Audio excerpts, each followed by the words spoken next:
अस्सलाम वालेकुम दोस्तों। आज की जो हमारी वीडियो है वो है हमारे टॉपिक पे है हज़रत नूह अलैहिस्सलाम पे।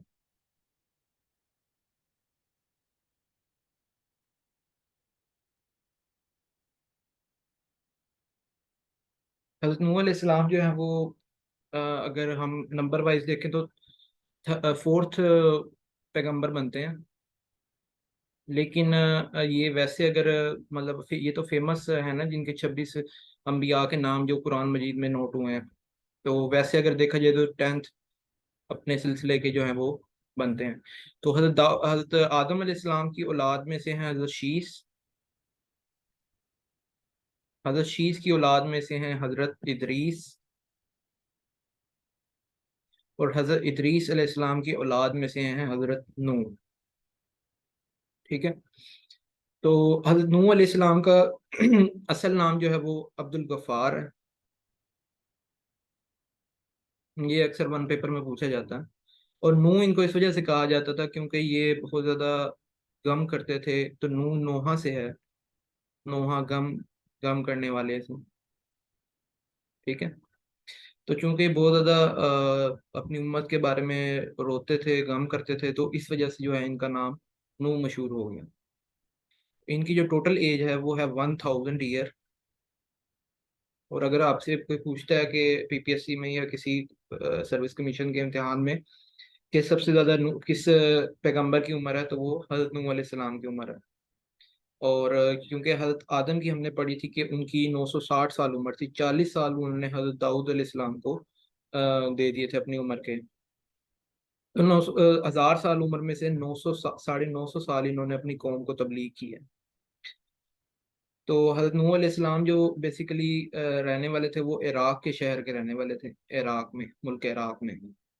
तो ये हम लोग बाद में पढ़ेंगे। मेसोपोटामिया की जो सिविलाइजेशन है, जो दजला और फरात के दरमियान में जो इलाके हैं वहाँ पर जो है वो सिविलाइजेशन थी, मेसोपोटामिया पुटोमिया की सिविलाइजेशन, जो तकरीबन 4005 ईयर BC से भी अबव जो है वो मौजूद है।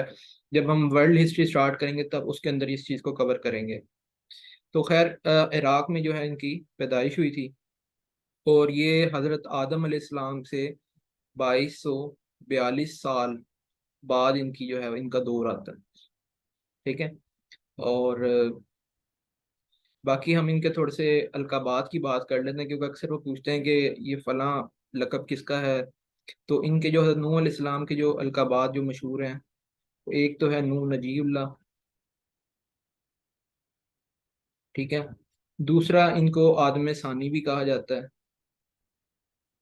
क्यों? क्योंकि इनके बाद जो है वो नई जो नस्ल इंसानों की चली है वो इनकी इनकी औलाद में से चली है। बाकी सारे जो है वो तूफान नूह में तबाह हो गए थे। और इनको जो है वो शेखुल अंबिया भी कहा जाता है।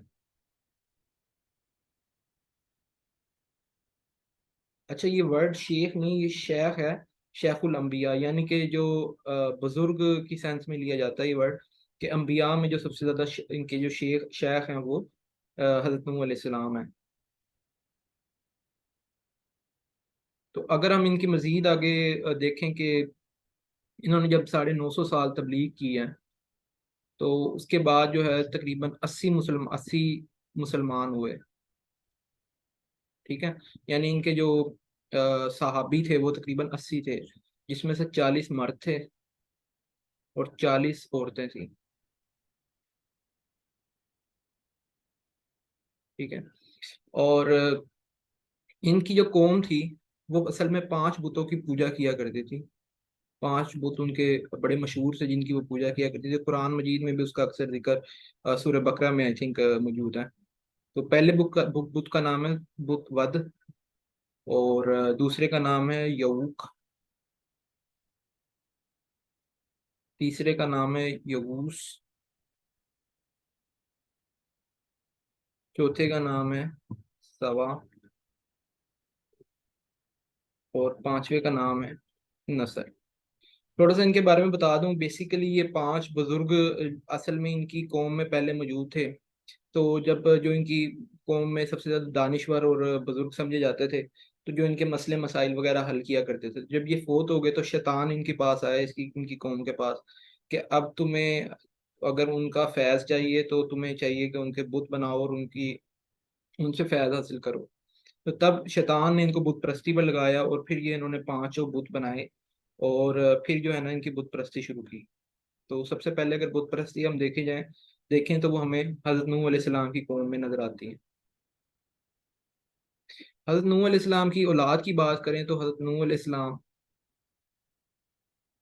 हमने पहले पढ़ा कि हज़रत आदम की औलाद से हज़रत शीस की औलाद में से हज़रत इदरीस और हज़रत इदरीस की औलाद में जो है वो हज़रत नूह आते हैं। तो अगर हम इनके बेटों की बात करें तो इनके चार बेटों का जिक्र मिलता है। एक का नाम है हाम,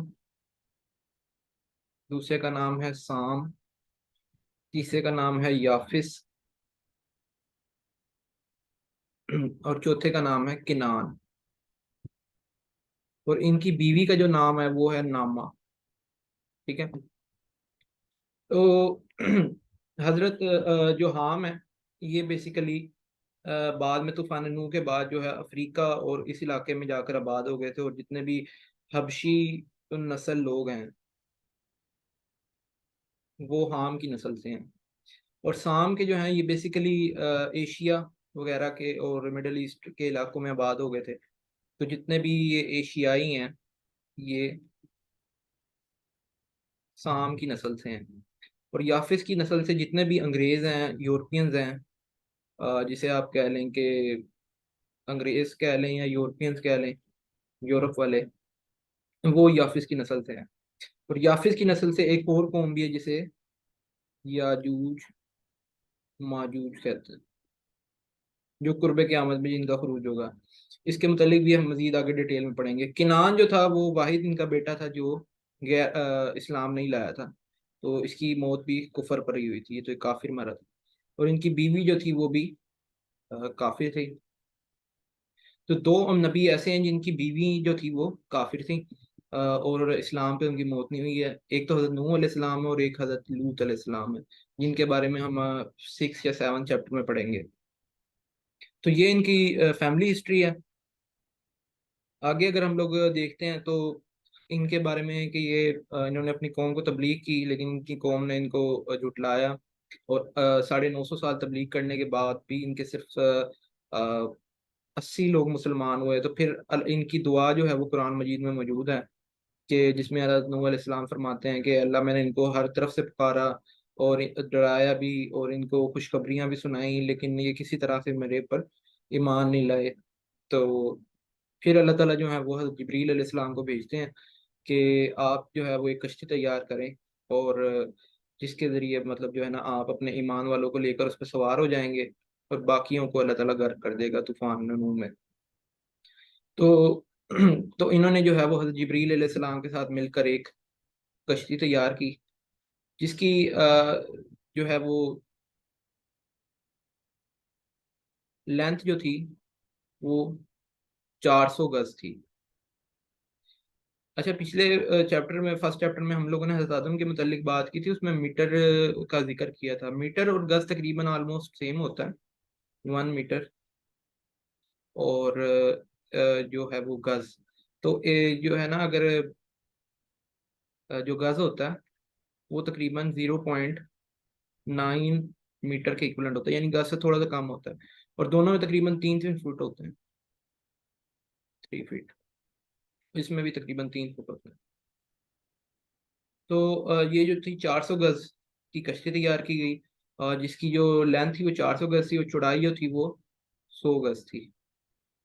तो ये जो है हज़रत नूह अलैहिस्सलाम को जिब्रील अलैहिस्सलाम ने गाइड किया और उन्होंने जो है वो कश्ती तैयार की। जब ये कश्ती तैयार हो गई तो फिर अल्लाह ताला के हुक्म से हुक्म हुआ कि आप जो है हर चीज़ के दो दो जोड़े लेकर, मतलब एक एक जोड़ा लेकर उस पर सवार हो जाएं। जोड़े का मतलब यानी कि एक नर और एक मादा। अब कुछ लोग इतराज करते हैं कि इस वक्त 2.5 मिलियन स्पीशीज डिस्कवर हो चुकी हैं, ह्यूमंस, ये ह्यूमंस कह रहा हूँ सॉरी, एनिमल्स की। तो किस तरीके से वो सारी एक कश्ती पे आ सकते हैं। तो मैं आप लोगों को थोड़ा सा गाइड करना चाहूँगा कि बहुत सारी स्पीशीज जो है ना वो पिछले हमने 200 से 300 साल के दरमियान में ना ब्रीडिंग के जरिए बनवाई हैं। मतलब हम अक्सर डॉग्स की ऐसी नस्लें हैं जो पहले दौर में मौजूद नहीं थी। ठीक है, वो हमने ब्रीडिंग करके बाद में बनाई है। इस तरह घोड़ों की कई नस्लें हैं, ऊंटों की कई नस्लें हैं, तो शेरों की कई नस्लें हैं। मतलब अब अभी अगर आप देखें तो हमने टाइगर और लाइन को मिलाकर लाइगर बना दिया, जो टाइगर और लाइन का मिक्सचर है। तो इस तरीके से उस वक्त काफी स्पीशीज जो थी वो नहीं मौजूद थी। तो और जो थी वो बहुत कम स्पीशीज थी, तो उन्होंने हजरत जो नूह थे वो उन्होंने उन स्पीशीज जो उस वक्त मौजूद थी उनको उस पर सवार कर दिया। इस तरीके से आप मुर्गियों की नस्ल देखते हैं कि अब बेशुमार किस्म की मुर्गियां मौजूद होती हैं। अ, तो लेकिन उस वक्त जो थी वो एक ही, अल्लाह ताला ने जो जन्नत से बेसिकली एक ही जोड़ा उतारा था वो। और दूसरी एक और थ्योरी इसके बारे में पाई जाती है कि हजरत नूह अलैहिस्सलाम के ने जो है वो उनके डीएनए सिर्फ जो है ना वो किए थे। लेकिन इसके बारे में जो है ना रवायत कम है। तो बाकी आपकी ये क्वेश्चन इस तरह का नहीं होगा कोई, ये आपको वैसे समझाने के लिए बात कर रहा हूँ कि इस तरीके से आप उन्होंने तमाम नस्ल को, तमाम जितने भी जानदार थे उनका जो एक एक जोड़ा उस पर रख लिया। तो शैतान जो था वो एक बूढ़े आदमी की शक्ल में जो है वो शैतान, वो भी कश्ती पर सवार हो गया। ठीक है। और फिर जो है वो हजरत नूह अलैहिस्सलाम ने जो है वो जब सवार हो गए सब, तो फिर जो है बारिश शुरू हुई और ज़मीन ने अपना पानी निकालना शुरू किया, और आहिस्ता आहिस्ता जो है वो फिर ये तकरीबन तूफान 6 माह तक जारी रहा, और ज़मीन को अल्लाह ताला ने मुकम्मल तौर पे पाक कर दिया। और फिर जो है वो 6 माह के बाद जो आपकी कश्ती है वो जूदी पहाड़, जिसे इंग्लिश में माउंट अरारत भी कहते हैं, उस पर जाकर वो स्टॉप हुई। और फिर आपने जो है वो कबूतर को उस वक्त दिया, जिसे कहते हैं कबूतर भी कई जगहों पे फाख्ता का जिक्र मिलता है। मतलब इसराइलियात में डव का जिक्र मिलता है, और वैसे इस्लाम में जो है वो कबूतर का जिक्र, कि आपने उसको भेजा कि जाकर जो है वो पता करे कि खुश्की ज़मीन पर कहीं है तो। फिर वो जनाब वो जिस तरीके से उन्होंने बताया, और फिर आपने जो है वो पहला जो शहर आबाद किया तूफान नूह के बाद, उसे खुसरान कहते हैं। ये भी क्वेश्चन आ चुका है पास पेपर। तो आपने जो है वो खुसरान शहर आबाद किया। तो ये जो था ना हज़रत नूह अलैहिस्सलाम के मुतल्लिक था, कि हज़रत नूह अलैहिस्सलाम जो है वो उनकी जो क्वेश्चन पास पेपर में आ चुके हैं हज़रत नूह अलैहिस्सलाम के मुतल्लिक, ये उसके मुतल्लिक था। बाकी मैंने मैक्सिमम क्वेश्चंस कवर कर दिए हैं कि जो पास पेपर में नूह अलैहिस्सलाम के मुतल्लिक पूछे गए हैं। तो अगर हम लोग आप लोग चाहते हैं कि मज़ीद वीडियोस भी बनती रहें और इसके ऊपर, तो आप लोगों की मोटिवेशन रिक्वायर्ड है। आप लोग मुझे मोटिवेट करें, कैसे मोटिवेट कर सकते हैं? आप लोग चैनल को जो है वो सब्सक्राइब करें, उसको लाइक करें वीडियोस को, ठीक है, आगे शेयर करें इसको, ताकि जो है ना आपको पीपीएससी, एफपीएससी और बीपीएससी, केपीपीएससी और जितने भी सिंध पब्लिक सर्विस कमीशन है, ये एनटीएस के जो वन पेपर होते हैं, उन सब की जो है ना वो मुकम्मल तैयारी करवाई जाएगी डिटेल में, और फ्री ऑफ कॉस्ट होगी। और जितनी भी एक्सपेंसिव बनी हुई हैं एकेडमीज बनी हुई हैं, इस तरह का कोई चक्कर नहीं होगा। आप घर बैठ कर जो है अपना यूट्यूब पे मुकम्मल तैयारी कर सकते हैं। तो फिलहाल हम लोगों ने इस्लामिक स्टडी स्टार्ट की हुई है। तो इस्लामिक स्टडीज में हम लोगों ने कससुल अंबिया स्टडी कर रहे हैं।